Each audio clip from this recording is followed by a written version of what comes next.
bien. ¿Ya lo tiene? El surco de espuma que va dejando una embarcación sobre el mar se borra casi de inmediato.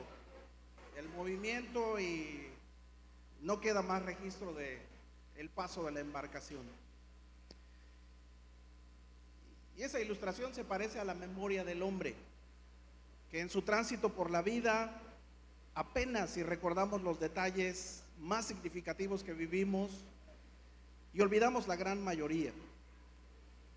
En el camino a la patria celestial de los cristianos, no solo combatimos contra la ignorancia en el conocimiento de la palabra de Dios relativa a la oración, sino también contra la amnesia. Ignorancia y amnesia son dos sanguijuelas que succionan la fe del creyente. Por eso la obra del Espíritu Santo en la vida del creyente no solo es docente para enseñarle la forma correcta de orar, sino le hace un llamado a la reminiscencia, que es un recordar, un memorar, traer a la memoria aquello que aparentemente está lejano en el tiempo y que hemos olvidado. Enseñar y recordar. Dado que somos como un álbum de imágenes y sentimientos en la vida que a menudo y constantemente se borran, la reminiscencia del Espíritu Santo es el antídoto contra la debilidad humana. Y es lo que nos enseña este salmo, Salmo 77, versículos 19 y 20, y mantenga abierto ese salmo para que lo vayamos viendo. Y dice así: en el mar fue tu camino y tus sendas en las muchas aguas, y tus pisadas no fueron conocidas. Condujiste a tu pueblo como ovejas por mano de Moisés y de Aarón. Un discípulo de Asaf, quizás en la época de posexilio, anhela otro éxodo de liberación, porque su estado actual presente es angustia mental y espiritual. Tiene temor no solamente de su estado actual, sino de su futuro, y busca calma. Y como todo buen creyente en Dios, conoce el ABC para encontrar la calma en medio de la angustia. Y el versículo 1 indica que lo primero que hace él es orar en voz alta. Versículo 1. Con mi voz clamé a Dios clamé y Él me escuchará. Clamaba a gritos, dice Nueva Traducción Viviente. Además de que oraba a gritos, lo hacía sin cesar. Oraba sin cesar, dice el versículo 2. Al Señor busqué en el día de la angustia, alzaba a Él mis manos de noche sin descanso. Oraba sin cesar. La angustia que sentía lo hacía hablar en oración, pero parece que en la oración no encontraba la calma. Por la expresión del versículo 2, mi alma rehusaba consuelo. Otras veces el sentimiento de angustia que experimentaba era tan incontrolable que hacían que su cuerpo físico se sintiera enfermo y temblara de tal manera que ese temblor no le permitía hilar una frase y se quedaba callado, dice el versículo 4. No me dejabas pegar los ojos, estaba yo quebrantado y no, ¿qué dice? El salmista entonces se da cuenta que ya sea que hable, orando o no, como manera de desahogo, no tiene el descanso para la angustia. Pero también se da cuenta que quedarse callado resultaba como una olla expresa a punto de explotar y no encontraba el descanso. Después el salmista recurre a la liturgia para intentar calmar su angustia. El versículo 2 dice que levanta sus manos. Y no solo un momento de la alabanza, ni solo un momento de la liturgia de 2 horas, sino que dice que alzaba sus manos, ¿cuánto tiempo? Sin descanso, toda la noche, porque la angustia le producía insomnio, dice el versículo 4, no podía dormir. Pero el salmista prontamente se da cuenta que en la liturgia no encontraba el descanso para su angustia.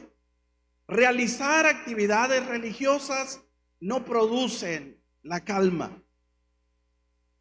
Por eso, cuando no puede encontrar la calma orando o adorando, él pasa a otro nivel de profundidad en esta batalla contra la depresión y la angustia.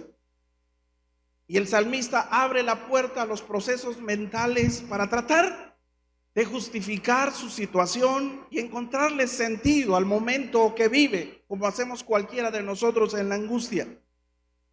Y el versículo 6 dice que el salmista meditaba. Observe lo que dice.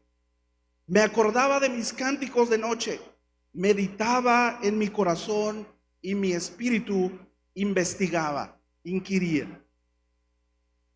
Traer a la memoria los recuerdos del pasado, similar a la terapia de reminiscencia al que se someten las personas con Alzheimer, para tratar de darle un sentido de continuidad que los humanos tenemos a diferencia de los animales de la vida.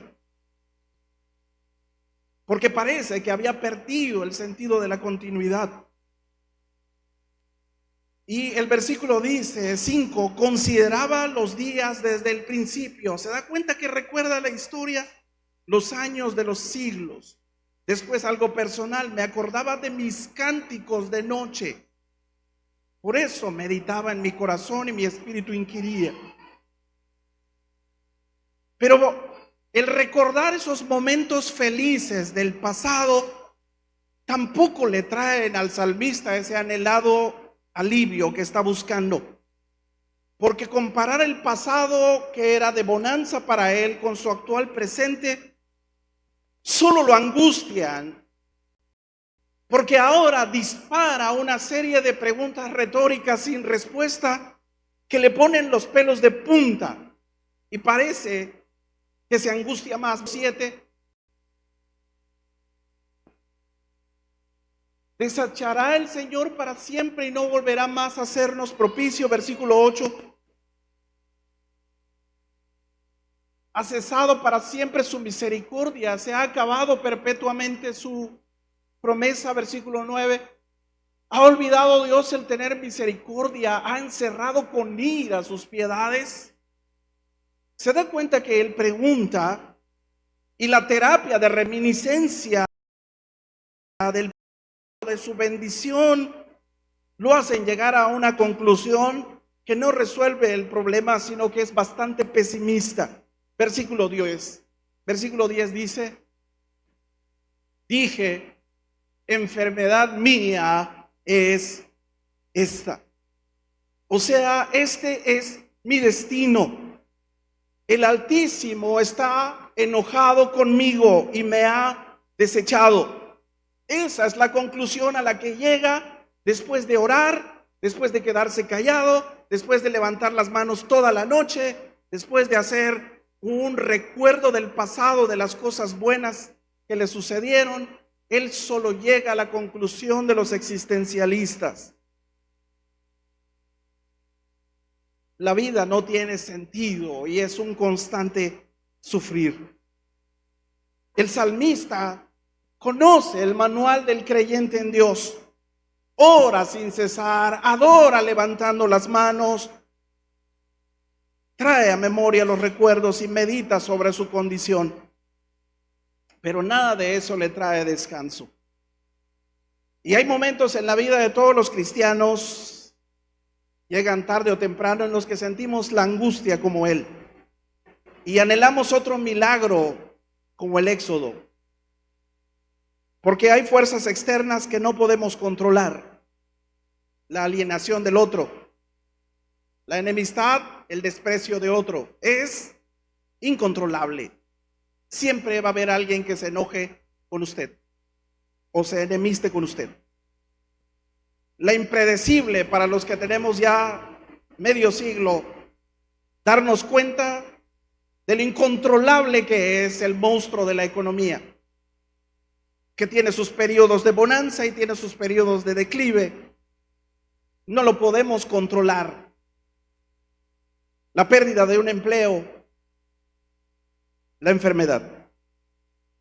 Esos factores externos nos roban el aparentemente control que tenemos sobre nuestro destino. Y la gente llega a tal manera de angustia que busca el descanso aún en la muerte.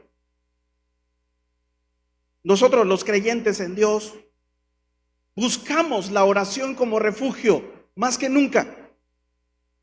Le pedimos a Dios un milagro como en el Éxodo. Y sentimos que si oramos juntos puede irnos mejor porque enviamos mensajes en los grupos de WhatsApp de nuestras peticiones y le decimos a la gente: oren por esta necesidad que tengo, oren por mi hijo, oren por la economía, oren por... Y deberíamos sentir descanso cuando la mayoría de las veces los hermanos solo dicen amén, oramos.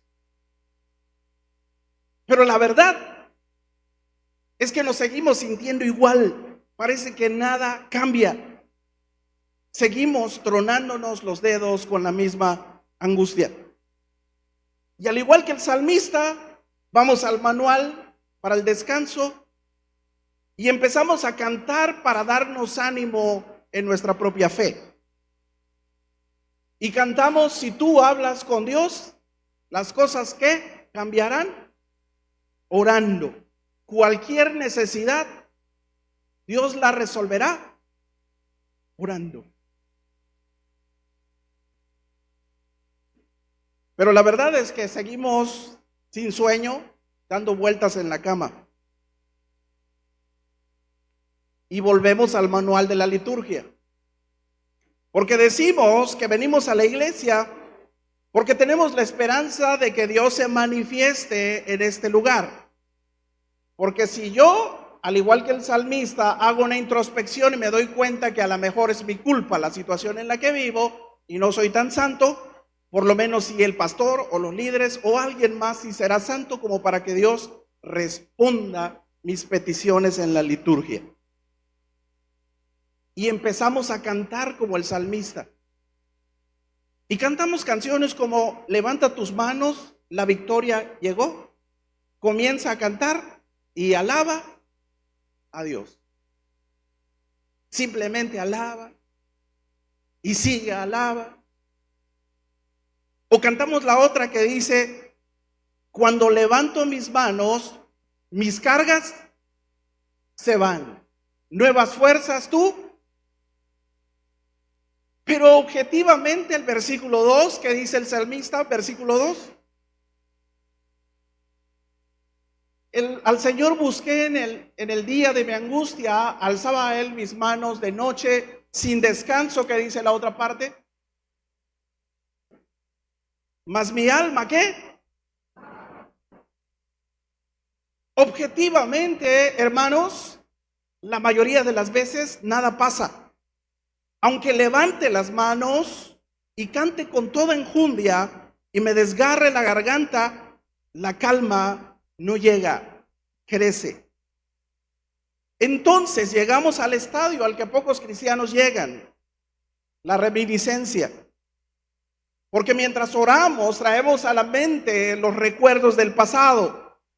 Abrimos la puerta a la introspección porque cabe la posibilidad de que por algún pecado que yo tenga puedo estar sufriendo esta situación.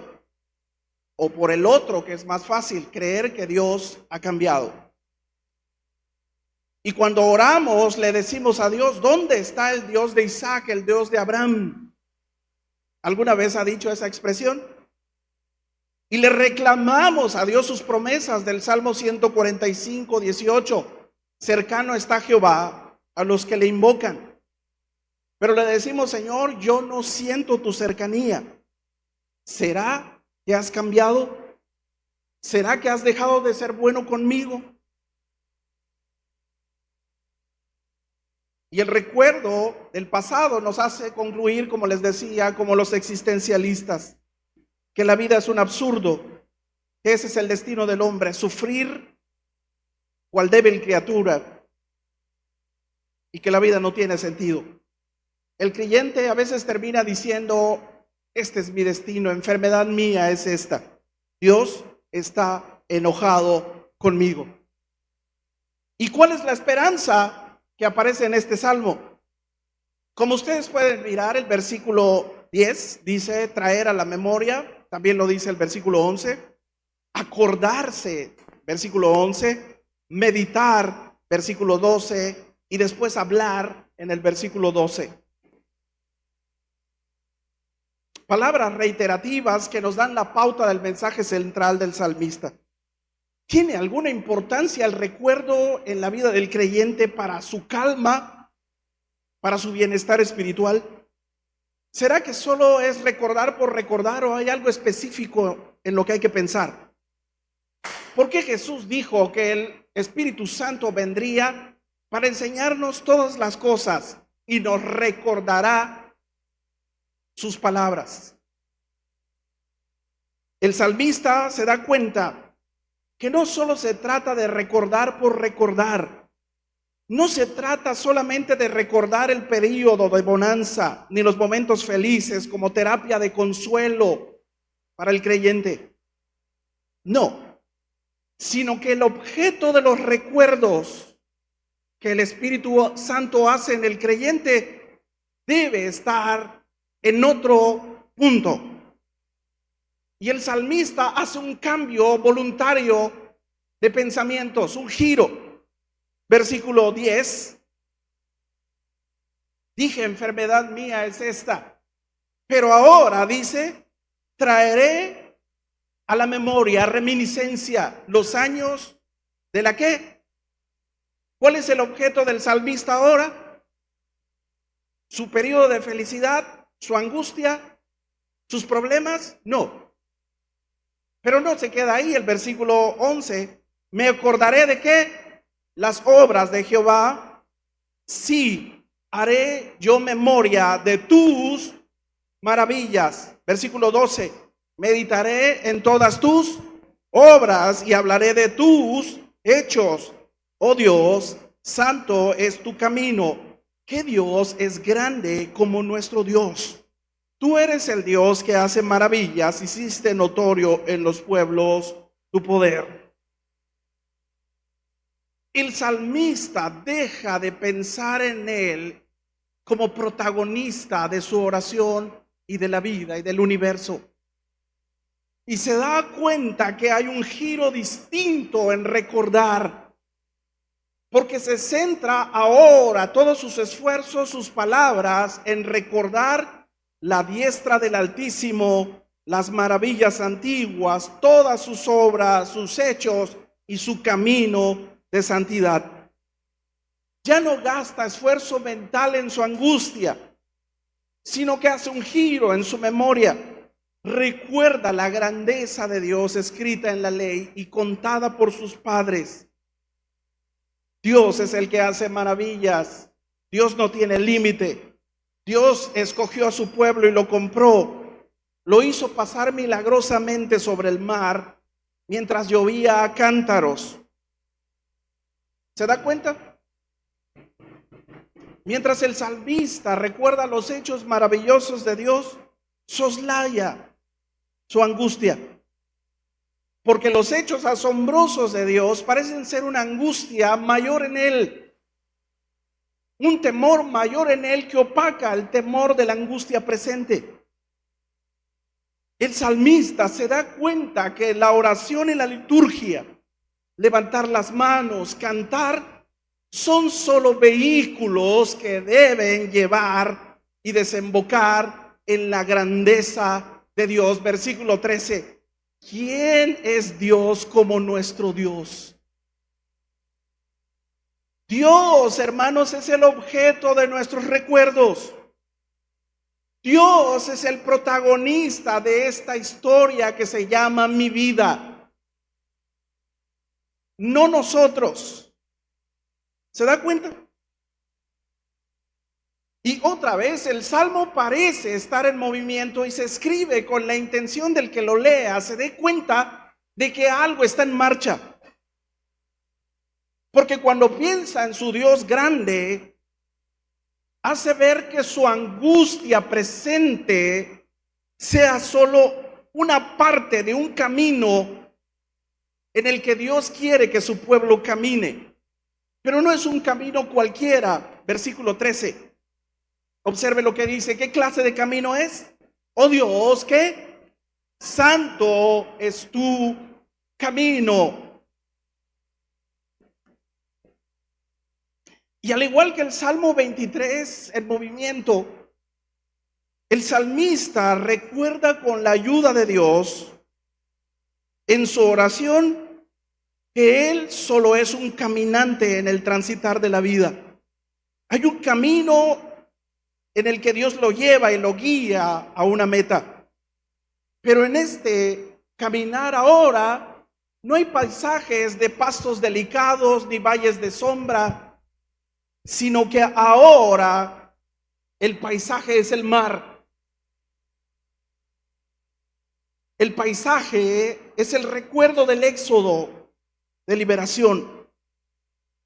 Y recuerda que el pueblo escogido de Dios empezó su viaje en el mar, en medio de un tapiz de agua violenta, lluvia por montones, truenos y relámpagos que dice él en el texto.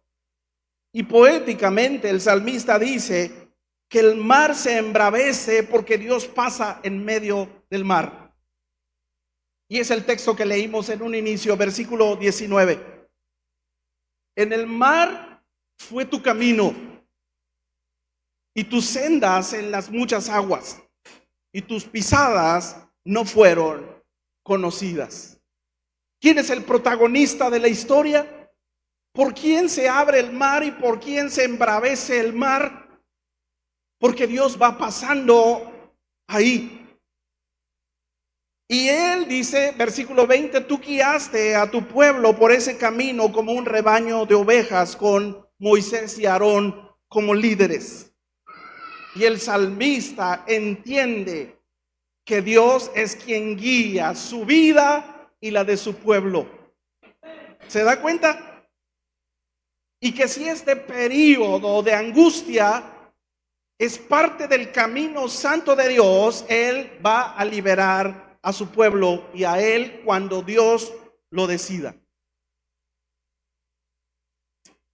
El Salmo, queridos hermanos, es una oración que nos deja una enseñanza a nosotros los creyentes en una época en donde orar es difícil, donde orar en medio de la angustia es imposible sin su ayuda. Por eso el Salmo, como todos los que hemos leído, apuntan a la cruz. Versículo 15. Con tu brazo redimiste. Dios redime, libera a su pueblo Israel como un previo de la redención definitiva por medio de Cristo Jesús en la cruz del Calvario. Si la liberación del pueblo de Dios fue con milagros extraordinarios, el milagro de la cruz redime, rescata al hombre de su angustia eterna sin Dios, sin sentido, sin brújula, sin rumbo, sin identidad. Lo rescata del hombre queriendo escribir su propio destino, creyendo que esta es mi vida y yo tomo las decisiones que yo quiera y yo hago lo que yo quiera, cuando ni siquiera es dueño del aire que respira. Cristo Jesús redime al hombre de la soberbia de pensar que es el protagonista de su propia vida. Porque ahora el creyente en Dios deposita su confianza en Dios y sabe que a través de Cristo Jesús lo único que hace es caminar en un camino santo. Un creyente que no se pierde en momentos de angustia, que persevera en la fe como un hecho milagroso que no surge de usted ni de mí. Mientras camina, el creyente observa la grandeza de Dios, gracias a la libertad de Cristo Jesús en la cruz del Calvario. En medio de esas angustias, entonces el creyente se da cuenta que no se detiene, no deja de caminar, no se pierden por un momento de angustia, sino que perseveran en la fe. Dios los pastorea. Gracias a Cristo Jesús, hermanos, hemos sido rescatados de la angustia eterna de vivir sin rumbo, como decimos nosotros, perdidos. Gracias a la cruz de Cristo Jesús. Pero el Salmo toma un giro emocionante para nosotros hoy día, porque el Salmo tiene un paralelo con Isaías 63, 7 en adelante. ¿Me acompaña a verlo para que vea la similitud? Isaías 63, 7. Voy a leer la Nueva Traducción Viviente y ustedes pueden seguir la traducción de Reina Valera aquí en él. Y observen lo que dice. Hablaré del amor inagotable del Señor. Alabaré al Señor por todo lo que ha hecho. Me alegraré por su gran bondad con Israel, que le concedió según su misericordia y su amor. Él dijo: ellos son mi pueblo, ciertamente no volverán a traicionarme. Y se convirtió en su Salvador. Cuando ellos sufrían, Él también sufría. Él personalmente los redimió. En su amor y su misericordia los rescató. Los levantó y los tomó en brazos a lo largo de los años, pero ellos se rebelaron contra él y entristecieron a su Santo Espíritu. Así que él se convirtió en enemigo de ellos y peleó contra ellos. Entonces recordaron, reminiscencia, los días de antaño cuando Moisés sacó a su pueblo de Egipto. Y después clamaron: ¿dónde está el que llevó a Israel a través del mar con Moisés como pastor? ¿Dónde está el que envió a su Santo Espíritu para que estuviese en medio de su pueblo? ¿Dónde está aquel que manifestó su poder cuando Moisés levantó su mano, el que dividió el mar delante de ellos y se hizo famoso para siempre? ¿Dónde está el que los hizo pasar por el fondo del mar? Eran como magníficos sementales que corrían por el desierto sin tropezar. Al igual que el ganado que desciende a un valle pacífico, el Espíritu del Señor les daba descanso. Tú guiaste a tu pueblo, Señor, y te ganaste una magnífica reputación.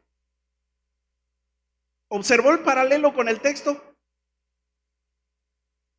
Asaf, David, Moisés, Isaías, en diferentes épocas recuerdan y entienden que la debilidad humana, que se angustia, que es rebelde en sí misma, jamás podría transitar por este camino santo a fuerza de voluntad y por sí misma. Entienden que no pueden caminar este camino en perseverancia de los santos sin la ayuda del Espíritu de Dios que mora en ellos. Y cuando recuerdan y claman a Dios, hallan descanso en el Espíritu Santo, hallan perdón y encuentran la brújula del norte otra vez, la guianza del Espíritu Santo, que lo único que hace apuntar es al nombre increíble de su Dios. Y aquí es lo interesante del Salmo, porque el Salmo apunta a la obra maravillosa del Espíritu Santo en la vida del creyente.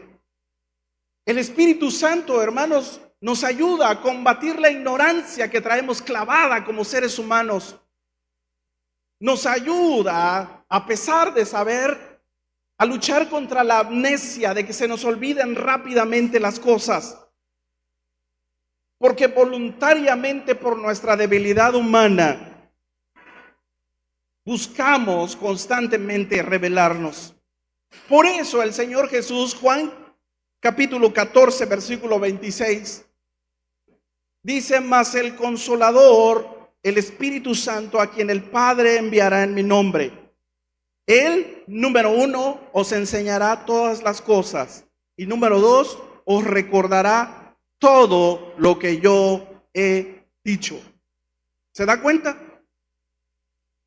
Igual que el Salmo, igual que Isaías, igual que con Moisés, igual que con David, el Espíritu Santo habita en medio de su pueblo y lo guía, y le enseña, y le recuerda. Entonces, hermanos, nuestras oraciones toman sentido en medio de la angustia, porque el Espíritu Santo nos ayuda, porque nuestra naturaleza humana rebelde y nuestra memoria es como la espuma del mar, que se borra instantáneamente después de que la presencia de Dios ha pasado. Porque rápidamente se nos olvida lo que Dios hace y sus maravillas. Porque no sabemos cómo orar alejados de la Escritura. Hermanos queridos, orar, levantar las manos, meditar, cantar, estudiar, predicar sin la ayuda del Espíritu Santo es imposible. El Espíritu Santo guía nuestras actividades espirituales más pequeñas que podamos considerar, porque el Espíritu Santo nos conduce, hermanos, a mirar la imagen del Dios grande. Cuando oramos, cuando cantamos, cuando predicamos, cuando meditamos, pensando en nosotros mismos, es un sinónimo de orar en la carne. Orar en la carne es orar por nuestros propios esfuerzos e intenciones. Oramos porque tenemos en nuestra mente otro objetivo aparte de Dios. Dios es el medio, no el fin, para alcanzar un objetivo que queremos. Eso es orar en la carne. Porque a veces oramos para la calma, pero no para encontrarnos con Dios. Lo único que queremos es que nos deje de doler. Lo único que queremos es descanso. Lo único que queremos y vemos en la oración es terapia. Voy a orar como terapia para tranquilizarme. Pero la oración solo es un vehículo que apunta a la grandeza de Dios, no para alcanzar nuestros objetivos. A veces oramos a Dios pidiendo que nos sane o que nos dé dinero, pero no lo hacemos para decirle: Señor, a través de tu grandeza, en algo imposible que yo no pueda hacer, sino que oramos para que nos dé dinero para nuestra propia imagen. Oramos para que nos sane, para después seguir pecando como antes, como dice el Salmo 78. Oramos mintiendo.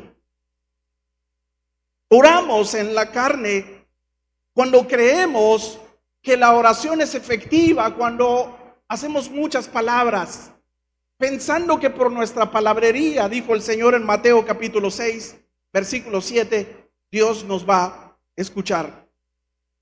Oramos en la carne cuando pedimos por motivos egoístas para gastar en nuestros deleites, dice Santiago capítulo 4, versículo 3. Orar en la carne es sinónimo de nuestra propia fuerza de voluntad, porque creemos que yo soy el protagonista de la vida en este camino al cielo.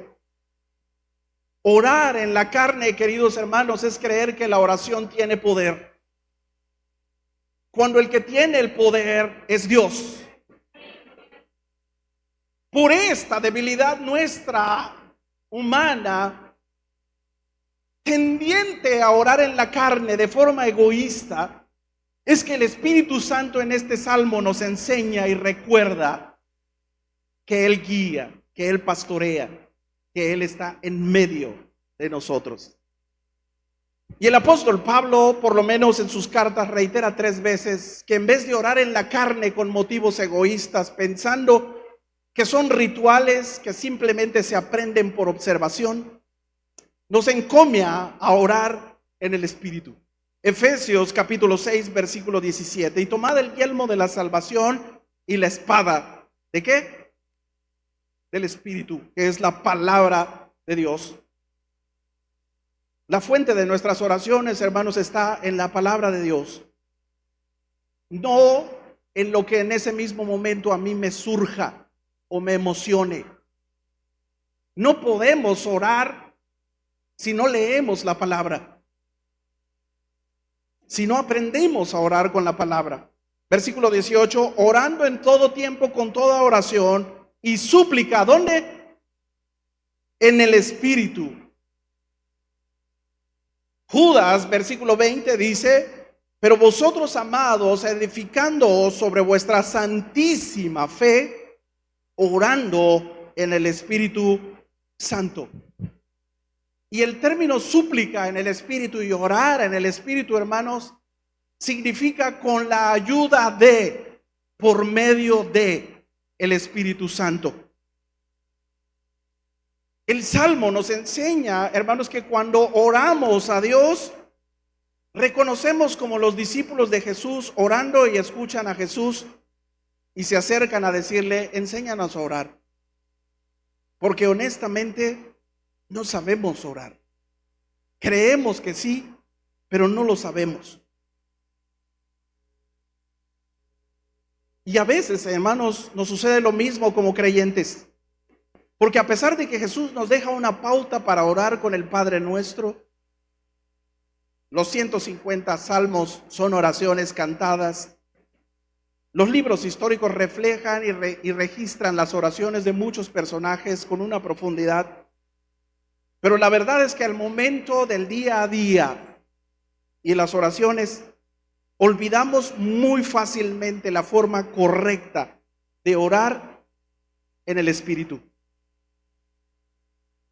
Y sustituimos orar por el Espíritu, por la palabra de Dios, por nuestros sentimientos y nuestras emociones.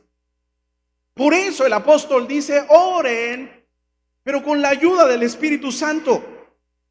El Espíritu Santo nos recuerda y nos remite a los hechos asombrosos de Dios, no a tu historia trágica, ni a tu historia de bonanza. Él te remite a la palabra. ¿De qué manera vamos a orar, hermanos, correctamente si ignoramos la palabra? Podemos orar por imitación, en tono, en palabras, en sentimiento. Pero es orar con esfuerzos sentimentales y no por el Espíritu. A veces oramos sin conocer los significados de las palabras que usamos. Por eso debemos orar a Dios, como dice su palabra, para descansar de los afanes. Por nada estéis afanosos, sino sean conocidas vuestras peticiones, todas vuestras peticiones a Dios, con acciones de gracias, dice la carta a los Filipenses. Debemos orar agradeciendo anticipadamente la guianza soberana de Dios en medio de nuestras angustias. Estas oraciones que hagamos, hermanos, nos deben conducir inevitablemente a saber quién es Dios. Y recordar que el poder no está en la oración, está en Él. La calma, hermanos, de nuestra angustia no está en levantar las manos ni en cantar levanto mis manos. Levantar las manos nos debe permitir recordar: me rindo, dejo de guiar bajo mis esfuerzos mi vida.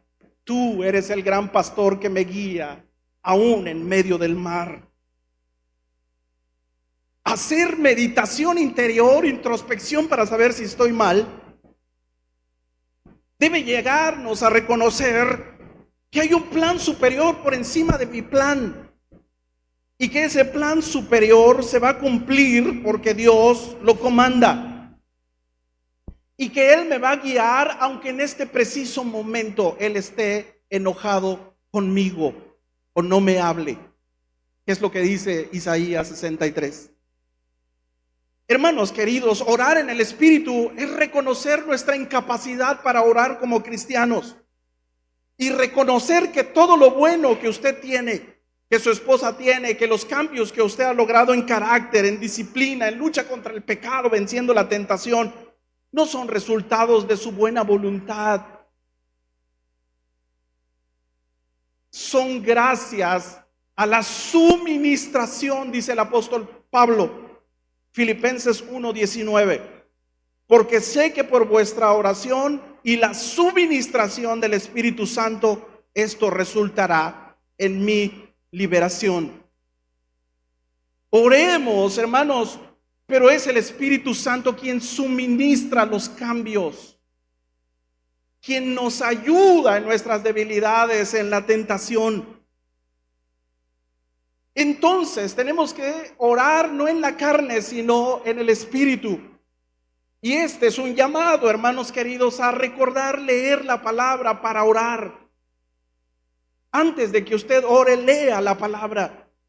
Y cuando lea la palabra, observe lo que dice para hablarlo ahora en oración. Aprópiese de la palabra para orar y no haga a un lado como un ritual y empiece a sentir ahí como Dios me vaya avanzando. Y además es un llamado a reconocer nuestra incapacidad para orar correctamente. Dependernos de la ayuda del Espíritu Santo, pero orar en el Espíritu también nos hace depender de la intercesión del Espíritu Santo. Y así como el salmista, así como el apóstol Pablo, vamos a ver en Romanos capítulo 8, versículo 26, debemos quitarnos la idea de que somos expertos en oración. Romanos 8, 26. Y de igual manera el Espíritu nos ayuda en nuestra debilidad. Está hablando de nuestra debilidad como humanos en sentido general. El contexto del capítulo 7 está señalando la lucha por querer hacer lo bueno y no poder hacerlo. Y está hablando de esa debilidad humana de la que habla también el Salmo 77. Pues, ¿qué hemos de pedir como conviene? No lo sabemos. Pero el Espíritu mismo intercede por nosotros con gemidos indecibles. Y observe, con el plural hemos de pedir como conviene, da la muestra del apóstol de que a pesar de vivir cerca de Dios, haber ido al tercer cielo, orar más que todos, el apóstol Pablo dice que reconoce que sin la ayuda del Espíritu Santo no sabría cómo darle sentido y coherencia a las palabras de sus oraciones. Y ese es el término que ocupa el apóstol aquí. Los gemidos indecibles, en literal, sin palabras para expresarse, dan la muestra de que a pesar de vivir cerca de Dios, no se refiere a lenguas desconocidas como pensamos, no se refiere a manifestaciones estáticas que como pentecostales en alguna ocasión hemos sentido. Los gemidos indecibles, hermanos, son aquella oración del Espíritu que le da sentido, que le da el toque de emoción y de sinceridad que requieren nuestras palabras de acuerdo a la voluntad de Dios. Porque ¿qué hemos de pedir como conviene? No lo sabemos. El Espíritu Santo guía nuestras oraciones como creyentes, hermanos, a luchar con nuestra naturaleza humana pecaminosa, que es tendenciosa, que es hipócrita. Y más en una etapa de necesidad donde golpeamos la puerta para que nos abran. ¿Cómo lidiamos los creyentes contra la hipocresía cuando oramos a Dios? ¿Cómo oramos a Dios en el matrimonio, hermanos queridos? ¿Cómo oramos cuando tenemos pleito con el cónyuge? ¿Qué palabras, qué sentimientos, qué cara le ponemos a Dios para pedirle por el pleito que tuvimos porque estamos enojados con ella o con él? ¿Qué cara pone usted? Creemos Creemos que podemos engañar a Dios por nuestra voz mustia, nuestras lágrimas. Creemos que podemos engañar a Dios.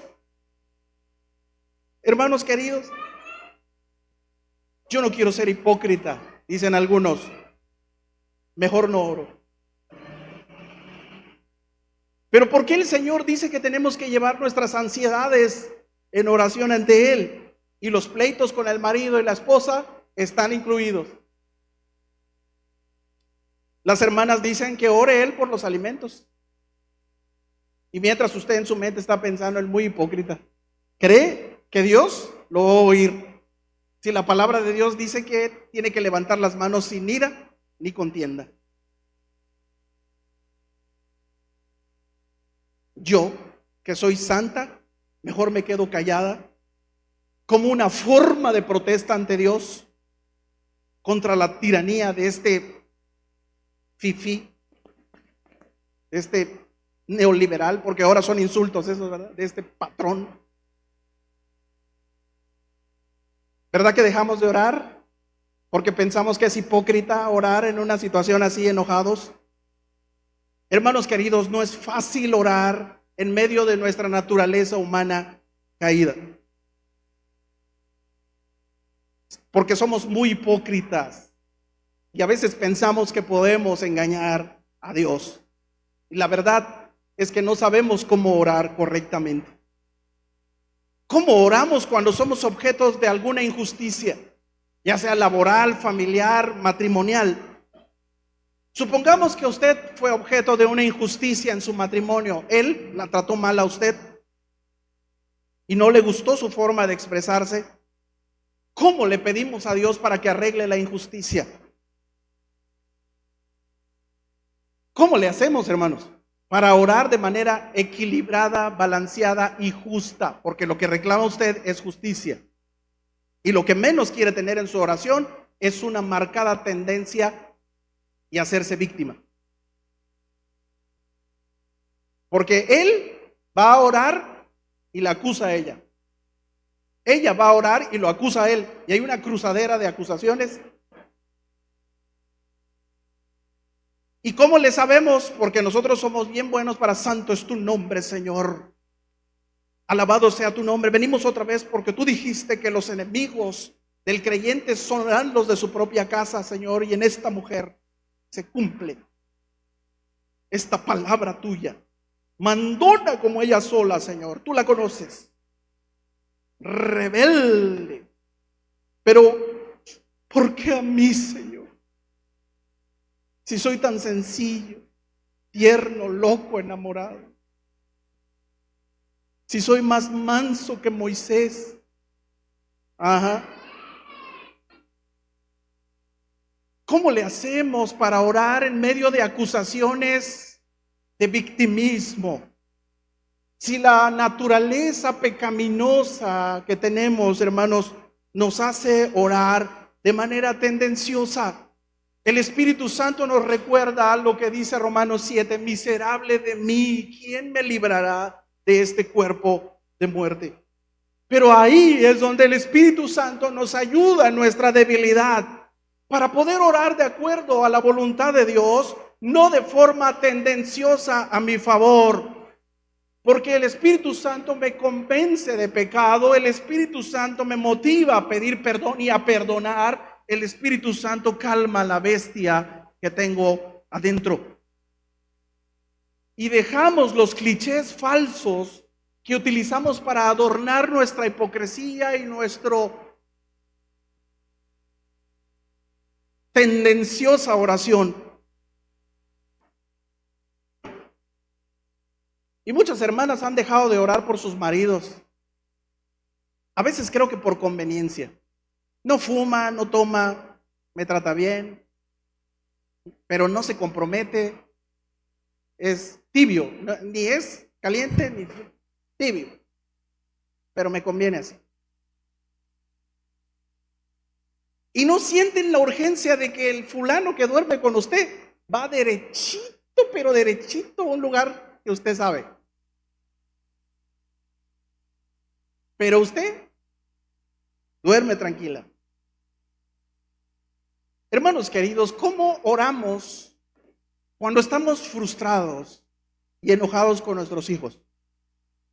¿Qué sentimiento ponemos? ¿Qué cara ponemos ante Dios cuando son rebeldes nuestros hijos? ¿Cómo oramos correctamente por ellos? Primero, hermanos, a veces vivimos engañados creyendo que nuestros hijos, como crecieron en la iglesia, son salvos. Y es un gravísimo error.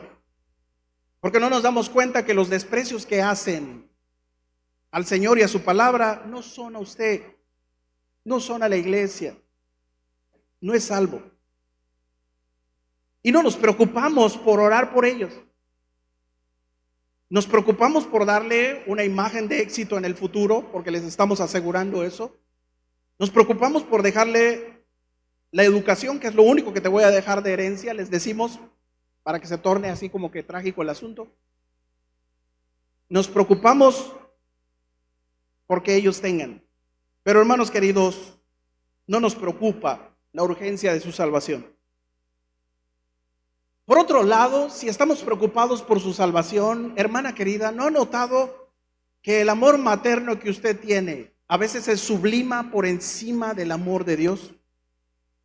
Como dice mi esposa, a veces creemos que amamos más a nuestros hijos que Dios. Y oramos pidiéndole a Dios que Él haga lo que queremos nosotros que Él haga con nuestros hijos. Le damos órdenes en oración a Dios para que lo salve. Sálvalo, Señor, pero que no le duela mucho el regaño que le vas a dar. Sálvalo, Señor, pero que no sufra como yo sufrí. Y cuando el viejo ora por su viejo, tú también tienes que orar por él, ¿está bien? Pues sí, pues ya que orar por ella, Señor, llámalo. Si tú tienes que llamarlo con una enfermedad fuerte, tienes que llamarlo metiéndolo a la cárcel para que se le quite lo rebelde que es. Si tú tienes, Señor, que hacer tu voluntad con él, hazlo. Y la esposa se voltea a mirarlo. ¿Verdad? La esposa se enoja porque ¿te das cuenta de lo que estás diciendo? De lo que le estás pidiendo a Dios que le haga. Parece que no lo amas, parece que no lo quieres. ¿Me doy a entender? A veces creemos que el amor de una madre, no hay amor más grande que el amor de México, lo sabe bien. Pero es mentira. Pero en la oración, hermanos, creemos que así es. Porque el Espíritu Santo nos ayuda a ser estables para no evitarles las consecuencias de sus pecados. Cuando oramos, hermanos, cuando ellos pasan por rebeldía, en realidad, uno, le damos órdenes a Dios o los acusamos ante Dios. Y pedimos esquina, hermanos, por lo que ellos nos están causando a nosotros y no porque están blasfemando su nombre. Es decir, Señor, ya sálvalo. Señor, ten misericordia de él porque mi gastritis está empeorando. Porque mi úlcera, mis canas que no tenía, miren. Señor, si tú no haces algo, me voy a morir. Y lo que queremos es calma y no que se salve. Y le pedimos a Dios, te pido por mi hijo, pero en realidad la motivación es mi testimonio personal. Porque si no se salva, Señor, y comete una barbaridad, ¿qué va a decir de mí la gente? Soy líder, Señor. Tengo tal puesto, ¿qué va a decir de mí? ¿Se da cuenta de las motivaciones que tenemos para orar? Yo. Nos preocupa nuestra imagen más que su salvación.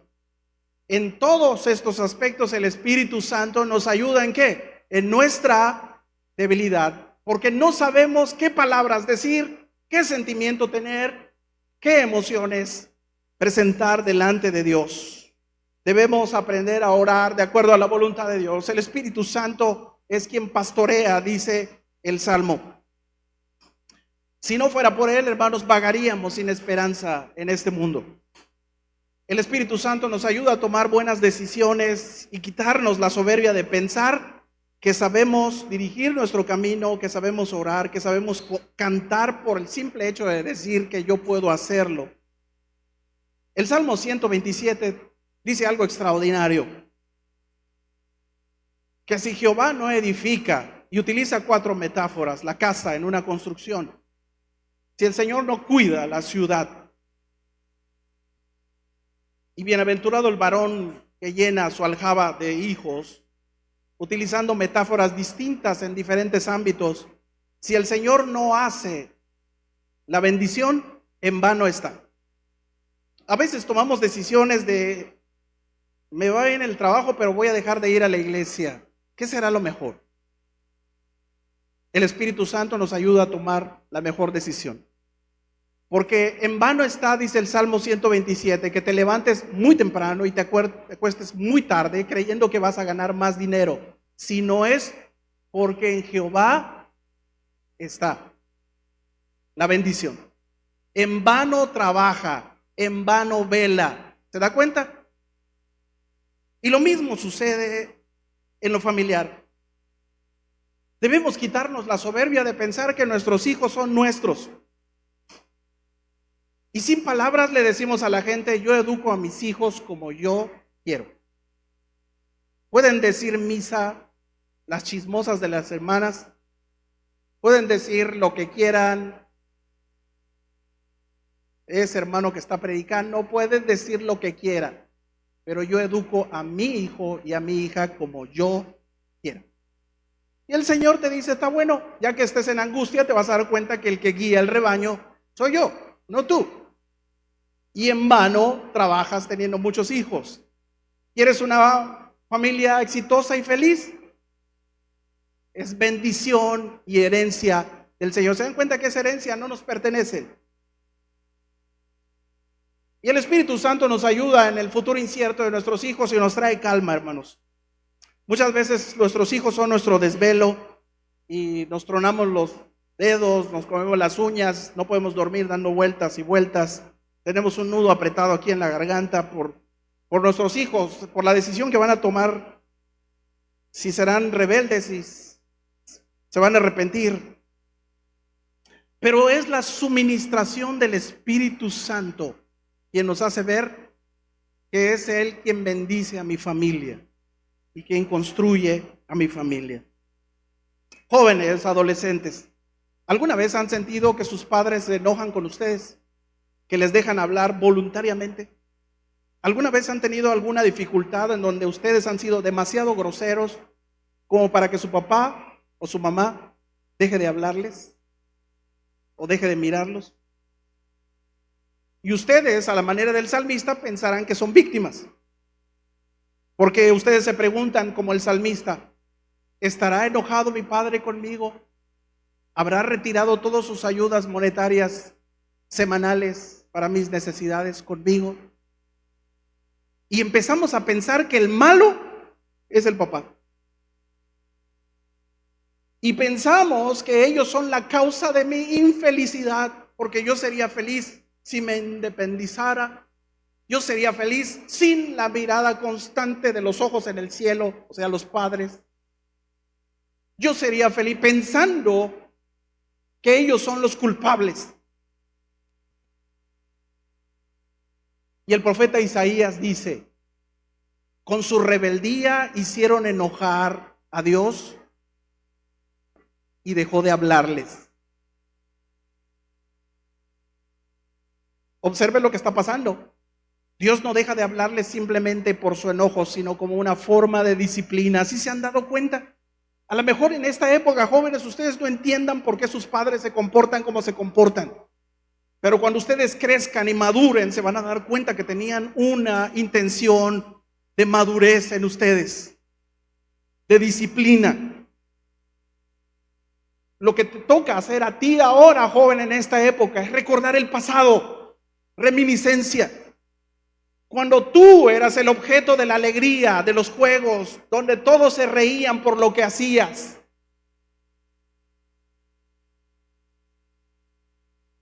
Ese es tu deber ahora como el salmista, porque recordó que en su debilidad el Espíritu Santo siempre es el pastor y eso le trae calma.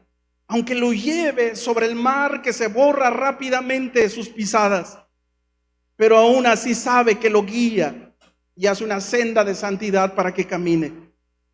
Hermanos queridos, el salmista está preocupado por su pueblo. No solo es una angustia personal.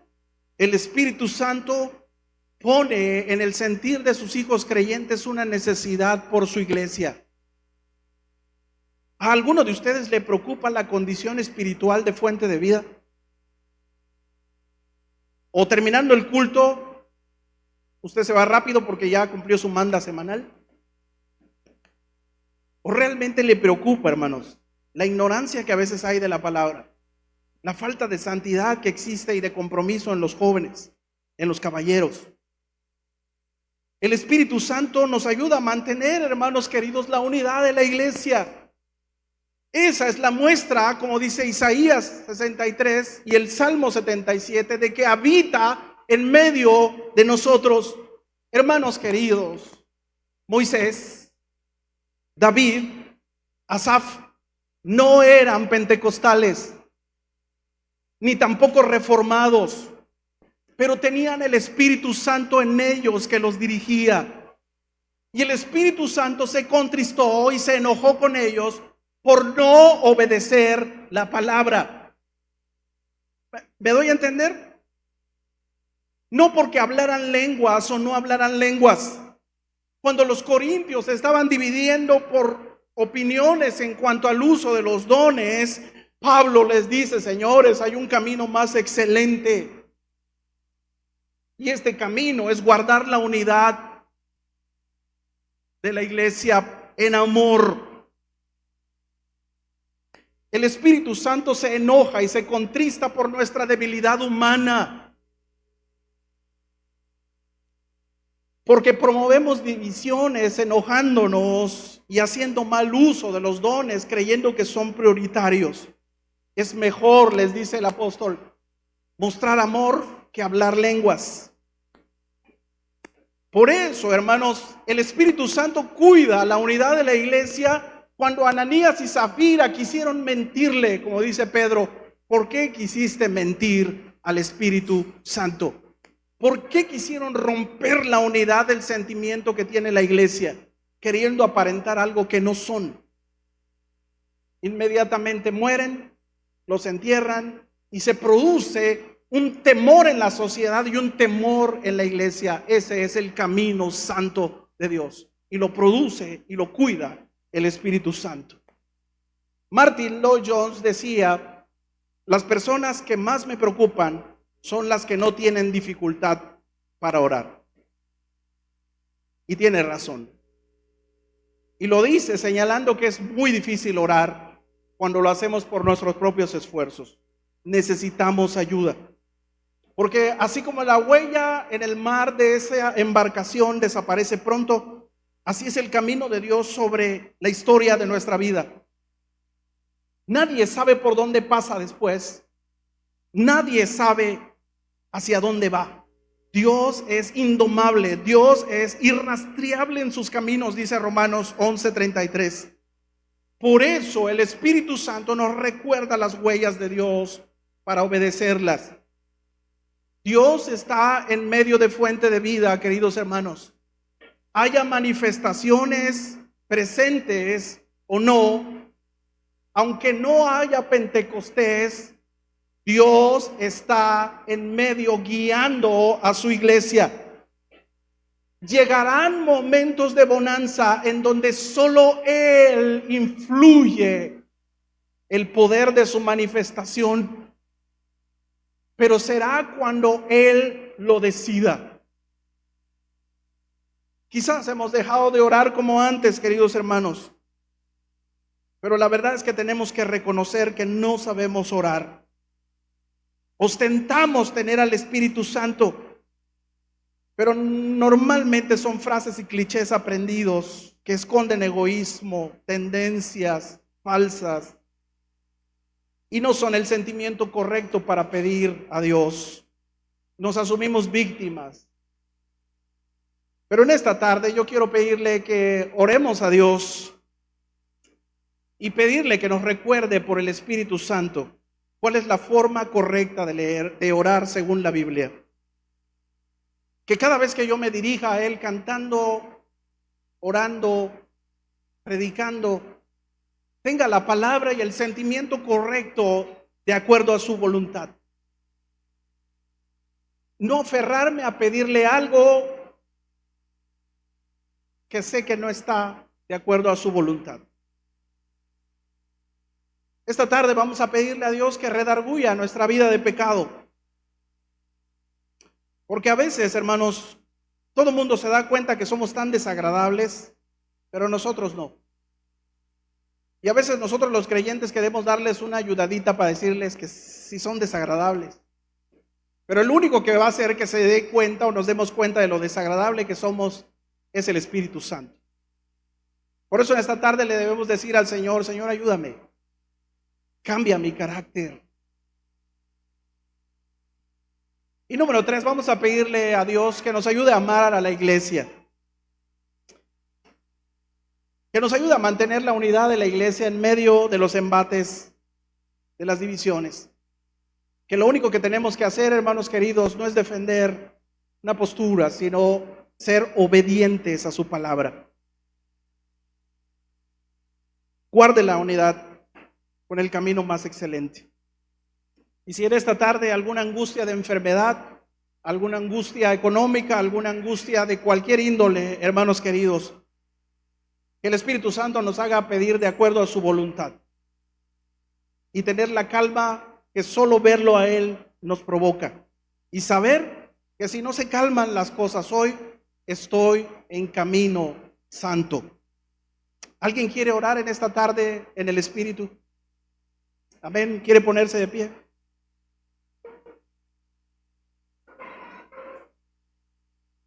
Si alguien quiere pasar aquí al frente, puede hacerlo. Y levantemos nuestras oraciones a Dios con ese temor reverente de presentarnos ante Él de manera correcta, con palabras, con sentimientos, con caras, con gestos correctos. Cierre sus ojos y empiece a levantar su oración a Dios.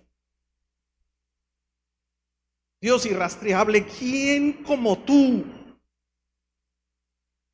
Porque si no es por tu Espíritu Santo, Señor, estaríamos muertos en delitos y pecados, ajenos de ti, ignorantes totalmente de ti. Pero es tu Espíritu quien le dice a nuestro espíritu que somos tus hijos. Y nos ha dado arras de garantía de que un día habrá un éxodo, liberación milagroso. Si no es por ti, Señor, tendríamos ignorancia en nuestra vida. Nos mantendríamos ocupados en ritos y costumbres semanales.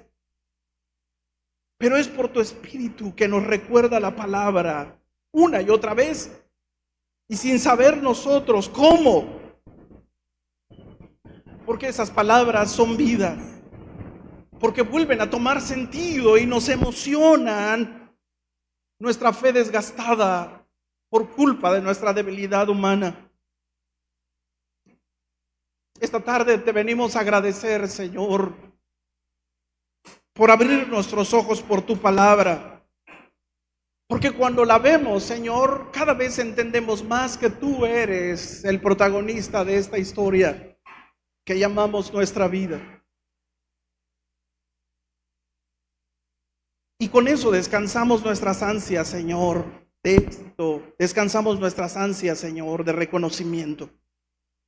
Pero esta tarde también te pedimos perdón, Señor, porque muchas veces hemos tenido oraciones groseras, irreverentes, falsas delante de ti.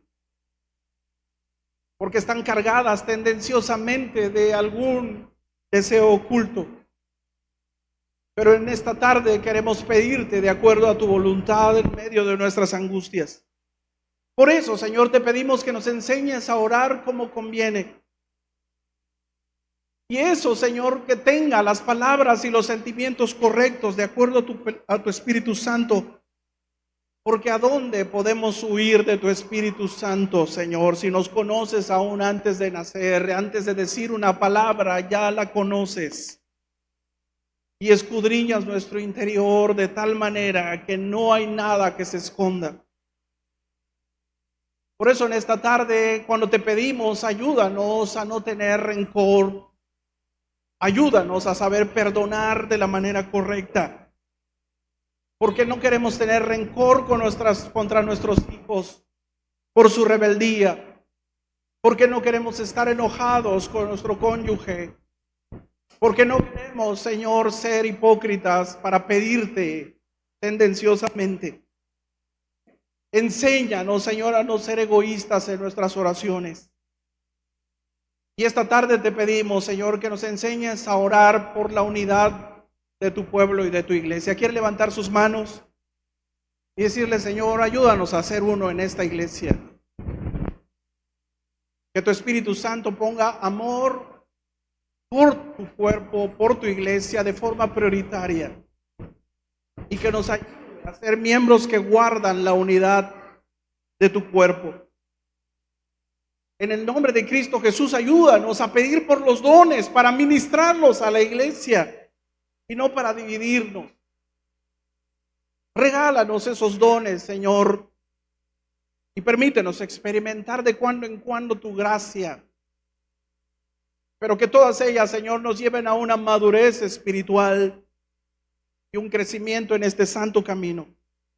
Por eso te rogamos, Señor, en esta tarde por las necesidades de tu iglesia, y ayúdanos a poner las palabras correctas por tu Espíritu Santo. Toca los cuerpos físicos, Señor, que están dolidos esta tarde. Escucha las oraciones para aquel, Señor, que clama a ti con sinceridad en medio de un problema económico, laboral, por una injusticia.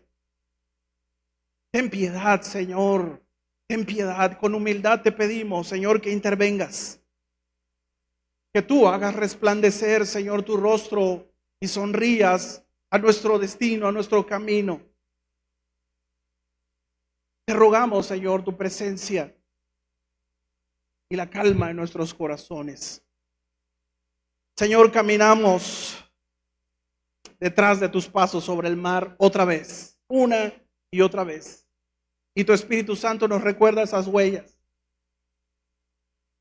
Lo que queremos decirte esta tarde, Señor, es que te seguiremos hasta el fin del mundo.